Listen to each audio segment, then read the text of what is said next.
So hello guys, welcome back to my channel. आज मैं आप लोगों के साथ डिस्कस करने वाली हूँ इंडियन कॉन्ट्रैक्ट एक्ट का section 1 and section 2 in detail. Section 1 बहुत ही इजी है। सबसे पहले मैं बता दूँ कि अगर आप कैलकाटा यूनिवर्सिटी BLLB 5 ईयर्स के स्टूडेंट है गाइस, आपको फर्स्ट सेम में इंडियन कॉन्ट्रैक्ट एक्ट पढ़ना है, as well as second sem में भी आपको इंडियन कॉन्ट्रैक्ट एक्ट पढ़ना है।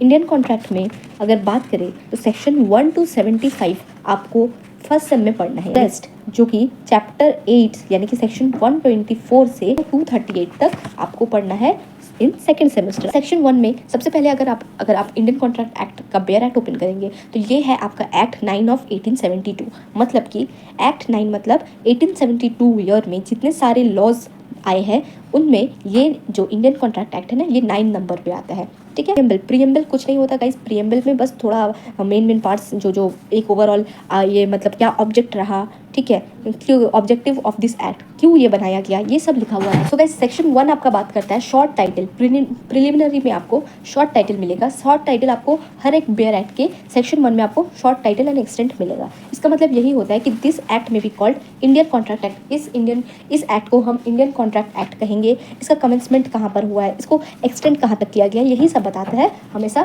सेक्शन 1। तो it extends to the whole of India, पूरे इंडिया में अप्लाई होता है। और ये कब से फोर्स में आया यानी कि कब से लागू हुआ, तो फर्स्ट डे ऑफ सितंबर यानी कि 1 सितंबर 1872 से ये लागू हो गया था। अब देखिए यहाँ पर सेविंग दिया हुआ है, तो सेविंग में क्या लिखा हुआ है, जो भी लिखा हुआ है इसको मैं शॉर्ट में आपको बता दूँ। इसका मतलब है कि this act shall not affect, ठीक है, any act, rules and regulation, customs and trades. ठीक है, ये जो एक्ट है ये किसी भी ऐसे रूल्स, कोई अगर पहले से रूल बना हुआ है या कोई रेगुलेशन बना हुआ है या फिर कोई कस्टम ट्रेडिशन कोई भी ऐसा अवेलेबल है, तो उसको अफेक्ट किए बिना ये अपनी लाइबिलिटी रखता है। ठीक है, ये अपनी इन्फोर्सिबिलिटी रखता है। सो गाइस अब हम लोग सेक्शन 2 पढ़ते हैं। Section 2 of the Indian contract act बात करता है इंटरप्रिटेशन क्लॉज यानी कि डिफिनेशन। आपको अलग अलग बेयर एक्ट में अलग अलग भाषाएं मिलेंगी। कहीं पर आपको इंटरप्रिटेशन क्लॉज लिखा हुआ मिलेगा, कहीं पर आपको डिफिनेशंस। अब क्या होता है ये इंटरप्रिटेशन क्लॉज और डिफिनेशंस? तो देखिए, जो भी बेयर एक्ट आप पढ़ रहे हैं, सपोज आप इंडियन कॉन्ट्रैक्ट एक्ट अभी पढ़ रहे हैं, तो उसमें उस बेयर एक्ट में ये सारे वर्ड्स यूज किए गए होंगे कहीं ना कहीं। सो उसका डिफिनेशन कैसे, आप उस बेयर एक्ट में उसका डिफिनेशन आप क्या समझेंगे, वो सारा आपको देखिए क्लॉजेस में गिवन है। Clause A to clause J तक आपका सारा गिवन है। तो देखिए गाइस अब बात करते हैं A to J तक जितने सारे क्लॉज गिवन है उसके बारे में। तो देखिए सबसे पहला है प्रपोजल। अब इंडियन कॉन्ट्रैक्ट एक्ट में प्रपोजल का मतलब क्या है, आप अपना बेयर एक्ट खोलिए, उसमें देखिए वहां पर आपको मिलेगा when one person signifies to another his willingness to do or to abstain from doing। देखिए willingness to do और abstain from doing का मतलब क्या होता है। willingness का मतलब हमें पता है कि राजी होना, यानी कि जिसको करने की हमारी इच्छा है, जिसपे हमने अपनी कंसेंट दी हुई है। और abstain मतलब जिससे कोई चीज करने से रोकना। सो प्रपोजल देने का मतलब क्या है, प्रपोजल को आप यहाँ पर ऑफर भी समझ सकते हैं। ऑफर भी वही है, प्रपोजल भी वही है, सेम है, बस टर्म्स अलग अलग यूज किए गए हैं। सो अगर आपसे पूछा जाए ऑफर तो आप समझना प्रपोजल की ही बात की जा रही है। सो प्रपोजल का मतलब ये है कि जब कोई इंसान, जब वन पर्सन तैयार है कोई काम करने के लिए, यानी किसी को प्रपोजल भेज दे या फिर कोई प्रपोजल से रोकने के लिए, इसे हम आगे जानेंगे, तो इसे ही हम प्रपोजल कहेंगे। क्यों? With a view of obtaining the ascent of other. अब देखिए प्रपोजल भेजने का मतलब ये होता है कि आप सामने वाले को अपनी तरफ से कोई इन्विटेशन दे रहे हैं। यानी कि हम अगर इलस्ट्रेशन की बात करें, कोई एग्जाम्पल की बात करें, तो देखिए सपोज ये है A, पर्सन A ने पर्सन B को कोई ऑफर भेजा, कोई एक चीज़, सपोज करते हैं for example sale of car. ठीक है, कार सेल करने के लिए अब पर्सन A के पास एक कार है जो पर्सन B खरीदना चाहता है, या फिर समझिए पर्सन A पर्सन B को सेल करना चाहता है, तो वो क्या करेगा, पर्सन B को प्रपोजल देगा that I want to sell my car. ठीक है, सो A ने क्या दिया, ये B को प्रपोजल दिया। अब देखिए प्रपोजल भेजने के भी कुछ रूल्स होते हैं। सो कैसे कैसा होता है, proposals are of two kinds, या तो वो एक्सप्रेस होगा, एक्सप्रेस या फिर इम्प्लाइड। अब एक्सप्रेस का क्या मतलब होता है, अगर वही चीज़ वो एक्सप्रेसली बोले, या तो रिटन फॉर्मेट में, ठीक है, या तो समझिए रिटन में डायरेक्ट उसको B को A ने रिटन में यानी कि लेटर लिख कर भेजा, या फिर उसको फोन कर बोला, डायरेक्टली बोला। सो गाइस हम बात करते थे, अगर ए जो है वो ऑफर ही है, तो यहाँ पर एक चीज़ समझ लीजिए, जो पर्सन प्रपोजल भेजता है उसे हम ऑफरर कहते हैं। ठीक है, और जिसको ऑफर भेजा जा रहा है उसको ऑफर ही कहेंगे। अब यहाँ पर क्या है, ए ने भेजा बी को ऑफर किस लिए, सेल ऑफ कार। ए चाहता है कि बी उसकी कार खरीद ले, तो ये क्या है, ए चाहता है कि बी उसकी कार खरीद ले, तो ये स्पेसिफिक पर्सन को बता रहा है कि ए सिर्फ चाहता है कि बी खरीदे, तो ये हो गया स्पेसिफिक ऑफर। तो A wants B to sell his car. अब अगर यहाँ पर देखिए प्रपोजल भेज सकते हैं, यानी ऑफर अगर भेज सकते हैं दो तरीके से, एक्सप्रेस और इम्प्लाइड वे में। अगर ऑफर एक्सप्रेसली भेजा जा रहा है तो वो रिटन या फिर वर्ड्स में भेजा जाएगा, बट अगर इम्प्लाइडली कह रहा है, ठीक है, तो अब ये ए जो चाहता है अपनी कार बी को सेल करना एट द कॉस्ट ऑफ ₹30,000, ठीक है, बट अगर ये बी को ऐसे नहीं बेचता, सिर्फ अगर ये स्पेसिफिक ऑफर अगर नहीं करके ए ने क्या किया, ऑक्शन में लगा दिया, ऑक्शन में यानी कि नीलामी में लगा दिया अपना ये कार ऑक्शन में। अब ऑक्शन में तो कोई भी ले सकता है, तो ये क्या हो गया, एक ओपन ऑफर हो गया टू एवरीवन। तो जो भी ऑक्शन में ले सकता है तो वो बन जाएगा इस कार का ओनर, जिसे ये जाएगा। तो नीलामी में ये क्या हो गया, ये इम्प्लाइड में हो गया, यानी कि यहाँ पर एक ही चीज कहा जा रहा है, जो चीज ओपनली कहा जाए यानी कि एक्सप्रेसली रिटन और वर्ड्स में कहा जाए तो उसे हम एक्सप्रेस ऑफर कहेंगे, और जो कि इम्प्लाइड यानी कि ऑक्शन में या फिर न्यूज़पेपर में ऐड देकर ऐसे इस तरीके से दिया जा रहा है उसे हम कहेंगे इम्प्लाइड ऑफर। अब बात करते हैं प्रपोजल के बाद और एक चीज आता है, जो है आता है एक्सेप्टेंस। तो जब भी ए ने सपोज ए ने चाहे वो एक्सप्रेसली दिया या इम्प्लाइडली ऑफर डाला, और ये ऑफर अगर बी ने एक्सेप्ट किया, यानी कि अगर यहाँ पर बी रिजेक्ट कर देता है तो ये ऑफर क्या होता है बी की तरफ से कि उसने इस ऑफर को रिजेक्ट कर दिया, और अगर ये एक्सेप्ट करता है तो ये क्या हो जाएगा, एक प्रॉमिस बनेगा। अब देखिए ये प्रॉमिस कैसे बनता है, कोई भी कॉन्ट्रैक्ट ऐसे फॉर्म नहीं होता है। कॉन्ट्रैक्ट को फॉर्म करने के लिए पहले ऑफर आता है, फिर एक्सेप्टेंस आता है, फिर प्रॉमिस बनता है दोनों के बीच में, फिर कंसिडरेशन होता है, आगे आगे हम समझेंगे क्या होता है। तो यहाँ पर देखिए जो पर्सन प्रॉमिस करता है वो प्रॉमिसर कहलाता है, जो पर्सन प्रॉमिसी होता है जिसको प्रॉमिस किया गया है उसे हम प्रॉमिसी कहते हैं। तो यहाँ पर एक्सेप्टेंस होना जरूरी है, और ये भी कंसेंट से होना जरूरी है। कंसेंट मतलब आपसी सहमति, ठीक है। बिना सहमति के ए क्या, अगर बी की सहमति ना हो तो ए बी को अपनी कार नहीं बेच सकता जबरदस्ती, और अगर ए अपनी कार बेचना ना चाहता हो तो बी भी जबरदस्ती ए की कार खरीद नहीं सकता। तो यहाँ कंसेंट ज्यादा मैटर करता है, कंसेंट इज मैंडेटरी। कोई भी प्रपोजल या कोई भी कॉन्ट्रैक्ट अग्रीमेंट फॉर्म होने के लिए कंसेंट बहुत ज्यादा इंपॉर्टेंट मायने रोल करता है। यहाँ पर जो एक्सेप्टेंस होगा, हमने प्रपोजल पढ़ लिया, अब एक्सेप्टेंस पढ़ रहे, तो एक्सेप्टेंस के भी कुछ एसेंशियल इंग्रेडिएंट्स होते हैं। अब ये एसेंशियल इंग्रेडिएंट्स क्या होते हैं, जो चीज़ ज़रूरत होती है एक्सेप्टेंस बनने के लिए, उस चीज़ों को हम एसेंशियल एलिमेंट्स कहते हैं। तो देखिए सबसे पहला एसेंशियल एलिमेंट एक्सेप्टेंस का होना चाहिए कि ये कम्युनिकेट होना चाहिए, यानी कि कम्युनिकेशन ए और बी के बीच में कम्युनिकेशन होने चाहिए। अगर कोई कम्युनिकेशन नहीं है, कम्युनिकेशन मतलब कोई भी चीज़, जो चीज़ हम लोग खरीदना चाह रहे हैं या बेचना चाह रहे हैं, इसके रिलेटेड अगर इन दोनों के बीच में कोई भी बातचीत नहीं होती है, आइदर एक्सप्रेसली और इम्प्लाइडली, अगर बातचीत ही नहीं होती तो कॉन्ट्रैक्ट कैसे बनेगा। तो कम्युनिकेशन बहुत जरूरी है इन दोनों के बीच में, जो पार्टीज खरीदना चाहता है, जो पार्टीज बेचना चाहता है, दोनों के बीच में आपसी सहमति से communication is mandatory. Second is acceptance should B absolute और अनक्वालिफाइड, मतलब ये एब्सोल्यूट होने चाहिए, यानी कि ये नहीं कि मैंने तो पहले कहेगा कि हाँ मैंने ले लिया, फिर बाद में बोलेगा कि नहीं मैंने नहीं लिया। एब्सोल्यूट मतलब खुले आम कहना पड़ेगा कि हाँ मैंने एक्सेप्ट किया, ये नहीं कि अभी तो नहीं, फिर उसने किया कुछ भी नहीं, कि बाद में ए देता है इसे, फिर बाद में बोलेगा नहीं मैंने तो सी को बेचा है। ऐसा नहीं होना चाहिए। अगर आप बी को बेच रहे हैं तो बी को ये एब्सोल्यूट होना चाहिए, और अगर बी ए से खरीद रहा है ये भी एब्सोल्यूट होना चाहिए। और वो जो थिंग होगा, उस जो चीज़ के ऊपर कॉन्ट्रैक्ट होगी, चाहे वो कार है या कोई भी चीज़ है, उस चीज़ का ओनर होना चाहिए ए, और उस चीज़ को ट्रांसफर करने की जिम्मेदारी है ए की बी को। तो ये हो जाता है हमारा एक्सेप्टेंस। तो बी ने एक्सेप्ट नहीं किया तो इनके बीच में कॉन्ट्रैक्ट फॉर्म नहीं हो सकता।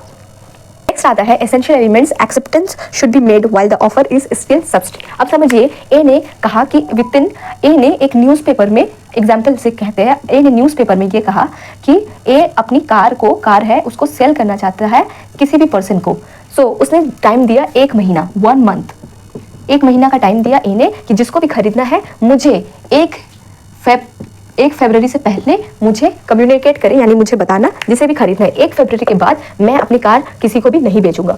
कि बी क्या करता है, 1 फरवरी से बाद में यानी कि 2 फरवरी को ए को बताता है कि हाँ मैंने तुम्हारे ये ऑफर एक्सेप्ट किया। तब क्या ये ऑफर वैलिड रहेगा? ये नहीं। अगर ए चाहेगा कि इसके लिए कि वो हाँ बी को बेच देगा, कंसेंट आपसी सहमति से तभी होगा, बट अगर वो कॉन्ट्रैक्ट वैलिडली अगर करना चाहता है, लॉफुली, तो ये कॉन्ट्रैक्ट खत्म हो चुका है। अब अगर ए फिर से फ्रेश ऑफर निकालता है, या फिर अगर बी जाता है रिटर्न, तो अगर ए राजी हो जाता है कि हाँ चलो तुम 2 फेब को आए हो मगर फिर भी मैं तुम्हें बेच दूंगा अपनी ये कार, तब तो ठीक है। बट अगर यूजुअली देखा जाए तो 1 फरवरी के बाद अगर ये बी एक्सेप्ट करता है तो ये खत्म हो जाता है। आई होप गाइस ये आपको समझ में आया हो। सो गाइस अब एक्सेप्टेंस तो हमने समझ लिया, अब समझते हैं प्रॉमिस को। प्रॉमिस जैसे कि मैंने बताया, आप प्रॉमिस क्लॉज बी में देखिए, when the person to whom proposal is made signifies his assent thereto the proposal is said to be accepted. तो क्या मतलब है, अगर जिस पर्सन ने, the person to whom proposal is made, जैसे ए ने, समझिए ए ने बी को प्रपोजल भेजा कि मैं अपनी कार बेचना चाहता हूँ, समझिए कि कुछ और बेचना, घर बेचना चाहता है, कुछ भी हो सकता है, कार ही नहीं होगा, कुछ भी। अगर ये इसको सेल करना चाहता है तो क्या करेगा, ये कहेगा ए ने बी को ऑफर भेजा। अब अगर the proposal made signifies his assent thereto, अगर वो प्रपोजल ए ने बी को भेजा, बी ने क्या किया, एक्सेप्ट कर लिया। ए ने ऑफर भेजा, बी ने क्या किया, एक्सेप्ट किया। इसने कहा कि हाँ मैंने एक्सेप्ट किया, मैं तुम्हारी कार खरीद लूंगा इतने रुपए में, ठीक है। तो अब ये क्या बन जाता है, जब प्रपोजल एक्सेप्ट हो जाता है वो प्रॉमिस बन जाता है, ठीक है, ये ख्याल रखना। नेक्स्ट है the person making the proposal is called promisor. Promisor क्या है? जो प्रपोजल दे रहा है, यानी कि ए यहाँ पर प्रोमिसर है और जिसको भेजा जा रहा है, जिसके साथ प्रपोजल बनाया जा रहा है, वो क्या बनेगा? प्रोमिसी बन रहा है। ये है प्रोमिसर, ये है प्रोमिसी। प्रोमिसर क्यों? कि हाँ मैं तुम्हें प्रॉमिस करता हूँ अपनी ये कार बेचने की, और प्रोमिसी ये कहता है कि हाँ मैं इन रिटर्न तुम्हें अमाउंट दे दूंगा। ठीक है, अब आता है कंसिडरेशन। कंसिडरेशन बहुत ज़्यादा इंपॉर्टेंट है गाइस। कंसिडरेशन एग्जाम में भी पूछा जाएगा आपसे, चाहे वो CUBLLB का एग्जाम हो या फिर किसी और लॉ का एग्जाम हो। जब भी आपको पूछा जाए तो आपको ये सारे एसेंशियल एलिमेंट्स लिखने पड़ेंगे टू मेक अ कॉन्ट्रैक्ट। आगे हम देखेंगे essential elements of a contract, but पहले इन सब चीज़ों को समझना बहुत ज़रूरी है। तो देखिए यहाँ पर क्या है, यहाँ पर ये कहा जा रहा है कंसिडरेशन का क्या मतलब होता है? जब प्रोमिसर की डिजायर पे, अब प्रोमिसर ने कहा कि बी तुम्हें ये करना है, ये हो सकता है कोई ज़मीन बेच रहा है या फिर समझिए कोई काम करने को कह रहा है, कि ज़रूरी नहीं हर चीज़ हमेशा सेल का ही हो सकता है ये कोई और चीज़ दे रहा हो। सपोज ए ने कहा कि मैं तुम्हें इतने रुपए दूंगा। सपोज ए ने ऑफर किया बी को कि I will pay you 1 crore rupees अगर बी ये जो ज़मीन है ना बी की, ये इसके नाम में कर दे, ए के नाम पे कर दे। तो ये भी एक ऑफर है। ये क्या है? ये लैंड किसकी है? ये लैंड जो है वो बी की है। अब ए ने ऑफर किया कि मैं तुम्हें 1 करोड़ रुपए दूंगा अगर तुम ये लैंड जो है तुम्हारा वो मेरे नाम पे कर दो। तो ऐसा इन सबको हम कहते हैं ऑफर। तब देखिए कंसिडरेशन का क्या मतलब होता है। जब ये जो प्रॉमिसर है ये इसे जो कुछ भी करने को कहता है, अगर ये राजी हो जाता है तो ये बनता है प्रॉमिस। तो इनके बीच में ये जो लेन देन है ना, इसे हम कंसिडरेशन कहते हैं। कंसिडरेशन का क्या मतलब है कि ये दोनों एक दूसरे के लिए कुछ ना कुछ कर रहे हैं। देखिए कैसे, ए क्या कर रहा है, बी को 1 करोड़ रुपीस दे रहा है और इन रिटर्न बी क्या कर रहा है? दे रहा है ए को अपनी ही जमीन। तो देखिए अगर हम ऐसा कहें कि सिर्फ ए जो है अपनी एक कोई जमीन है, ये उसकी जमीन है, ठीक है, इसमें ये एग्रीकल्चरल लैंड है, ये क्या कर रहा है? बी को दे रहा है फ्री ऑफ कॉस्ट। अब ये बताइए अगर ये फ्री ऑफ कॉस्ट, बिल्कुल फ्री में दे रहा हूँ, क्या करता है? अपनी ये जमीन फ्री ऑफ कॉस्ट बिल्कुल फ्री बी को दे देता है, तो ये क्या बनेगा? ये क्या कॉन्ट्रैक्ट बनेगा? बिल्कुल भी नहीं, ये कॉन्ट्रैक्ट नहीं बनेगा, क्योंकि ये गिफ्ट बन जाएगा। ये गिफ्ट बन जाएगा। तो कोई भी गिफ्ट, ये सब नहीं। कंसिडरेशन का सिंपल मतलब ये होता है, ये देखिए हम कंसिडरेशन पढ़ रहे हैं। कंसिडरेशन का सिंपल मतलब है कि ए अगर बी को कुछ दे रहा है तो बी भी रिटर्न में उसे कुछ देगा। इसे ही हम कंसिडरेशन कहते हैं। अगर सिर्फ एक इंसान एक को दे रहा है और इन रिटर्न उसको कुछ भी नहीं मिल रहा है तो ये कंसिडरेशन नहीं कहलाएगा। कंसिडरेशन तभी होगा जब एक दूसरे, ये इसे कुछ दे रहा है और ये इन रिटर्न इसे कुछ दे रहा है। सपोज ये अपना कोई सेल कर रहा है अपना जमीन या कार, और बी इन रिटर्न उसको ए को पैसे दे रहा है, तो ये होता है ये इसे दे रहा है, ये उसे दे रहा है, तो वो कंसिडरेशन अमाउंट कहलाता है। कंसिडरेशन उसी को कहते हैं। अग्रीमेंट क्या होता है? देखिए अग्रीमेंट और कॉन्ट्रैक्ट को मैं डीप में अपने पहले प्रीवियस वीडियो में समझा चुकी हूँ। ऑल अग्रीमेंट्स आर कॉन्ट्रैक्ट, ये वाले वीडियो आप मेरे सबसे पहले वीडियो आप चेक कर सकते हैं, जिसमें आपको अग्रीमेंट और कॉन्ट्रैक्ट पूरे तरीके से समझ में आ जाएगा। ठीक है, अग्रीमेंट, फिर भी मैं अगर अग्रीमेंट और कॉन्ट्रैक्ट के डिफरेंस को बताऊँ तो अग्रीमेंट क्या होता है? अग्रीमेंट में भी ये सारे एसेंशियल्स फुलफिल होते हैं, बट अग्रीमेंट और कॉन्ट्रैक्ट में डिफरेंस ये होता है कि अग्रीमेंट को इन्फोर्सिबिलिटी नहीं मिलती है, वेयरएज कॉन्ट्रैक्ट को इन्फोर्सिबिलिटी मिलती है। अब इसका क्या मतलब है? अग्रीमेंट को आप कोर्ट ऑफ लॉ में, अगर ब्रीच ऑफ कॉन्ट्रैक्ट, सपोज ए और बी के बीच में अग्रीमेंट हुआ कि ए अपनी जो कार है वो बी को बेचेगा और बी क्या करेगा? इन रिटर्न उसको समझिए 50 लाख रुपए देगा, तो ये क्या हुआ? एक सपोज अग्रीमेंट बन गया। अब अगर अग्रीमेंट को तोड़ा गया, ठीक है, कि ए बाद में कहता है कि नहीं मैं तुम्हें नहीं दूंगा, तो क्या है? अगर ये अग्रीमेंट बनता है, ठीक है, अगर ये इन्फोर्सिबिलिटी यानी कि लॉफुली नहीं करवाया जाता है, लॉफुली अगर नहीं करवाया जाएगा तो ये अग्रीमेंट बना रहेगा इन दोनों के बीच में। अगर अग्रीमेंट को इन दोनों में से कोई एक भी ब्रीच करता है, यानी कि तोड़ता है, ब्रीच का मतलब है तोड़ देना, तो अगर कोई भी उल्लंघन करता है तो क्या होता है? ये जो है सपोज ए बोलता है बाद में कि नहीं मैं तुम्हें अपनी कार नहीं बेचूंगा, तो क्या करेगा? बी क्या कोर्ट ऑफ लॉ में जा सकता है? कोर्ट में बिल्कुल भी नहीं जा सकता। तो क्या होता है? अग्रीमेंट का मतलब यही होता है कि अगर एक पार्टी ब्रीच करती है तो दूसरी पार्टी अग्रीमेंट की बेसिस पे दूसरी पार्टी को कोर्ट ऑफ लॉ में सू नहीं कर सकती। सू मतलब उसे कोर्ट ऑफ लॉ में लेकर जाना, उसके ऊपर कानूनी कार्रवाई करना नहीं कर सकती। वेयरएज कॉन्ट्रैक्ट में इन्फोर्सिबिलिटी आ जाती है। कॉन्ट्रैक्ट की अगर ब्रीच होता है, इन दोनों के बीच में अगर लॉफुली कोई कॉन्ट्रैक्ट होता है, यानी कि यहाँ इन्फोर्सिबल बाय लॉ, यानी कि अगर ये कॉन्ट्रैक्ट फॉर्म कर लेते हैं ना, तो कॉन्ट्रैक्ट अगर लॉफुली कॉन्ट्रैक्ट फॉर्म करते हैं, तो अब अगर ए मना करता है ना कि मैं तुम्हें अपनी कार नहीं बेचूंगा, जाओ क्या कर लोगे, तो बी क्या कर सकता है? ए को कोर्ट ऑफ लॉ में सू कर सकता है अपने ब्रीच ऑफ कॉन्ट्रैक्ट के केस करके। आई होप गाइस आपको अग्रीमेंट और कॉन्ट्रैक्ट अब समझ में आ गया होगा। अगर नहीं समझ में आया फिर एक बार बोल दूं, अग्रीमेंट क्या है? अग्रीमेंट इन्फोर्सिबल नहीं होता है। एक दूसरे में उल्लंघन अगर ब्रीच करते हैं तो आप कोर्ट में सू नहीं कर सकते। वेयरएज कॉन्ट्रैक्ट क्या होता है? आप एक दूसरे को सू कर सकते हैं अगर कोई भी अदर पार्टी अपनी जो लाइबिलिटी है उसके ऊपर वो मतलब अगर करने से मना करे, अपनी जो कॉन्ट्रैक्ट है वो पूरी करने से मना करे या ब्रीच करे, तो आप उसे कोर्ट ऑफ लॉ में सू कर सकते हैं। यही है agreement and contract. I hope guys आपको इतना समझ में आया होगा।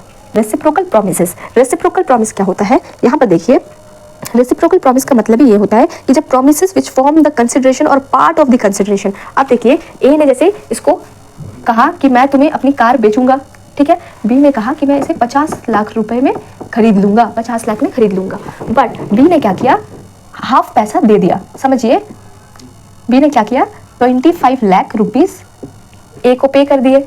इन रिटर्न क्या किया, अभी इन्हें कार दे दिया या फिर कहा कि तुम और 25 लाख दोगे तो मैं तुम्हें ये पूरी कार हैंड ओवर कर दूंगा। तो ये क्या हुआ, पार्ट दिया। पार्ट का मतलब होता है, पार्ट ऑफ कंसिडरेशन का मतलब है हाफ पैसे, हाफ दे दिए, आधा बाकी है, आधा दिया गया है, तो ये होता है पार्ट ऑफ कंसिडरेशन। तो आप देखिए, कंसिडरेशन का मतलब मैंने आपको सिंपली बताया कि अगर एक पार्टी कुछ दे रही है तो दूसरी पार्टी भी उसे इन रिटर्न कुछ देगी, तभी ये अग्रीमेंट या कॉन्ट्रैक्ट फॉर्म होता है, वरना कि गिफ्ट, ठीक है, विल, ये सब में चले जाएगा, ये सब में कॉन्ट्रैक्ट नहीं कहलाया जाता। कॉन्ट्रैक्ट तभी होता है कि इन रिटर्न अगर एक पार्टी कुछ दे रही है तो अदर पार्टी भी इन रिटर्न कुछ आपको देगी, तभी ये कॉन्ट्रैक्ट होता है। तो अब देखिए, अगर जो भी प्रॉमिस किया गया है इन दोनों के बीच में, जो भी प्रॉमिस फॉर्म हुआ है, अगर एक पार्टी ने every promise and every set of promise, देखिए कंसिडरेशन फॉर्म होता है ना कि चलो मैं तुम्हें कुछ दे दूंगा, तुम मुझे इतने लाख रुपए दे देना।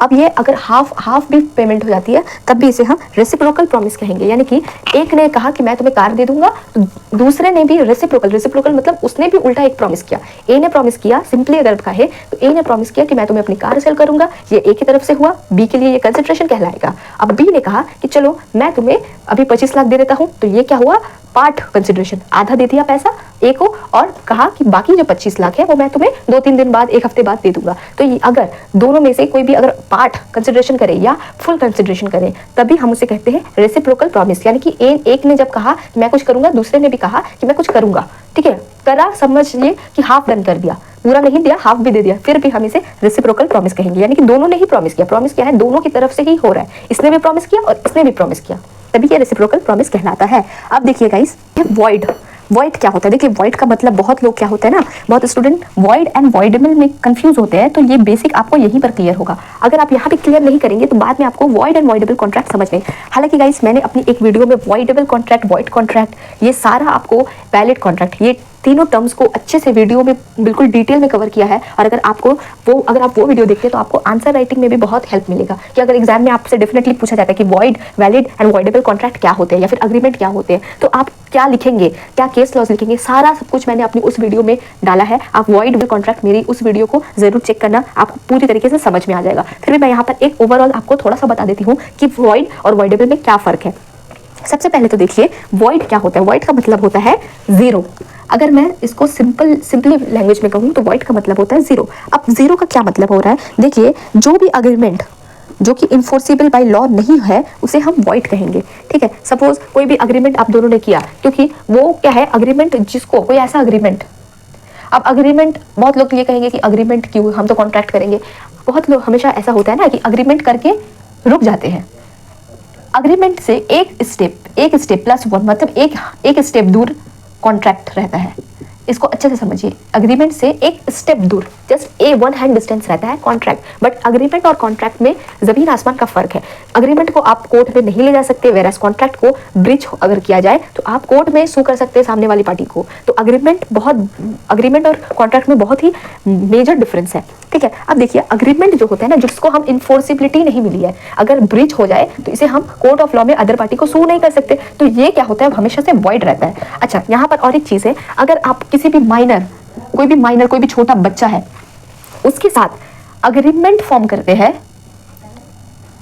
तो वो वैलिड रहती है। बट अगर आप किसी माइनर, सेम वही माइनर जो 18, माइनर किसे कहते हैं, जिसका 18 नहीं हुआ, ठीक है, 10 साल का, 12 साल का, 8 साल का बच्चा, उसे हम माइनर कहते हैं, माइनर चाइल्ड, जिसका 18 नहीं हुआ है, 18 साल जो मेजोरिटी एज है, अगर ये अटेन कर लिया जाए तो हम उसे माइनर नहीं कहते, मेजर कहते हैं, ठीक है, मेजोरिटी, ठीक है, अडल्ट कह सकते हैं। तो माइनर के साथ अग्रीमेंट फॉर्म किया जा सकता है, वैलिड कैसे होता है माइनर के साथ अग्रीमेंट, थ्रू उसके पेरेंट्स के साथ, ठीक है। माइनर बच्चों के साथ तो आप कोई कॉन्ट्रैक्ट नहीं कर सकते, क्योंकि बच्चों के ऊपर कोई भी इन्फोर्सिबिलिटी, कल अगर ये बच्चा मुकर जाता है कि चलिए आपने इस बच्चे के साथ क्या किया, अपनी कोई जमीन इसे खरीद दी या इसे बेच रहे हैं, अब ये बच्चा आपको पैसे नहीं दे रहा है, तो क्या आप इसको कोर्ट में सू कर सकते हैं? बिल्कुल भी नहीं, आप इसे कोर्ट ऑफ लॉ में सू नहीं कर सकते, because he is a minor.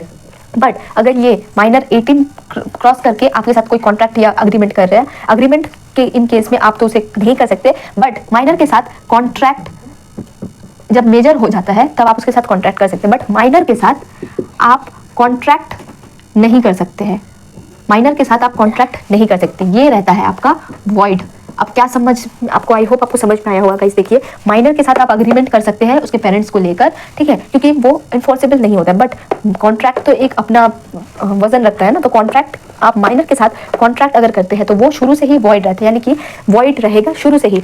अगर आप कॉन्ट्रैक्ट कर भी लेते हैं फिर भी कल अगर ये बच्चा आपको पैसे नहीं दे रहा है या जमीन आपके नाम नहीं कर रहा है तो आप उसे कोर्ट ऑफ लॉ में सू ही नहीं कर सकते, क्योंकि ये पहले से ही वॉइड है। तो वॉइड का मतलब ही ये होता है कि कोई ऐसा चीज जो चीज शुरुआत से ही वॉइड का एक सिंपल सा, अगर आपसे कुछ भी मीनिंग पूछा जाए कि वॉइड क्या होता है तो आप सिंपल मीनिंग ये लिख सकते हैं, जीरो फ्रॉम बिगनिंग, यानी कि जीरो फ्रॉम द बिगनिंग, शुरू से ही जीरो है, यानी कि शुरू से ही उसका कोई वैलिड नहीं है, वो शुरू से ही इनवैलिड है, तो इसे ही हम वॉइड कहते हैं। अब गाइस हम बात करते हैं कॉन्ट्रैक्ट। कॉन्ट्रैक्ट मैंने आपको बता दिया, अग्रीमेंट इन्फोर्सेबल नहीं होता है, whereas contract is enforceable by law, इसे हम कोर्ट ऑफ लॉ में सू कर सकते हैं। अब वॉइडेबल क्या होता है, यहाँ पर देखिए वॉइड आपको समझ में आ गया, वॉइड मतलब जीरो।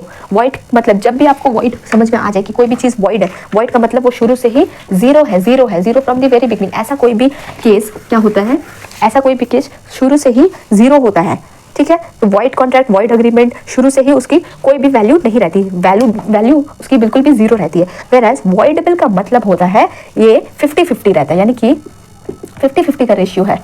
अब कैसे ये वैलिड रहता है, सबसे पहले मैं बता दूं, जैसे वॉइड बिल्कुल ही इनवैलिड रहता है, जो वॉइडेबल होता है ना, वॉइडेबल वैलिड होता है।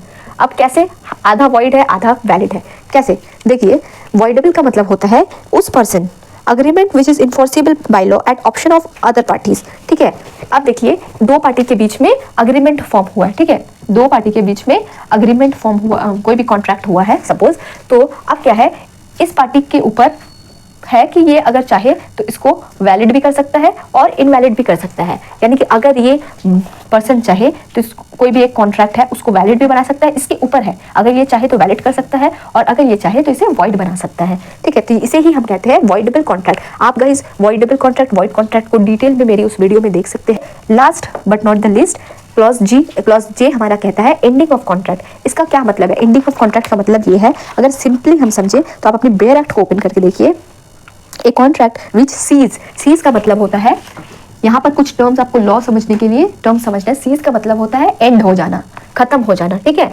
सीज का क्या मतलब होता है, एंड हो जाना। अब कोई चीज अगर एंड हो रही है, सपोज कोई भी कॉन्ट्रैक्ट है जो कि अब पहले तो इन्फोर्सेबल थी, पहले तो मतलब समझिए उसको हम कानूनी तौर पे इन्फोर्स करा सकते थे, बट अब वो इन्फोर्सेबल नहीं है, अब वो खत्म हो चुकी है, तो तब हम इसे वॉइड कहेंगे। जैसे कि कोई कॉन्ट्रैक्ट था, उसका समझिए उसका टर्म था कि उसमें लिखा हुआ था, terms and condition her contract में लिखा रहता है कि समझिए ये कॉन्ट्रैक्ट कहा गया कि 2025 तक ही ये कॉन्ट्रैक्ट, कोई कॉन्ट्रैक्ट है पर्सन ए और बी के बीच, तो ये वैलिड रहेगी, उसमें लिखा हुआ है क्लियरली कि 2025 तक ही वो वैलिड रहेगी। अब 2026 से क्या होगा, ये जो कॉन्ट्रैक्ट है ना वो खत्म हो जाएगा। तो खत्म हो जाने का मतलब है 2025 तक ये वैलिड रही और 2026 से ये क्या इनवैलिड हो गई, मतलब ये खत्म हो जाए, सीज हो गई। तो सीज होने का मतलब वो वॉइड हो गई, ठीक है। वॉइड भी कह सकते हैं और सीज भी कह सकते हैं। सीज का सिंपल मतलब होता है एंड हो जाना। आई होप गाइज आपको ये समझ में आया होगा। इंडियन कॉन्ट्रैक्ट के ऊपर 2 और वीडियो मेरे हैं, डिस्क्रिप्शन बॉक्स में आपको इसका लिंक मिल जाएगा, तो आप उसको अच्छे से देखना, आपको आंसर राइटिंग में ज़्यादा हेल्प मिलेगा। तब मिलती हूँ आपसे नेक्स्ट वीडियो में। Till then take care, good bye.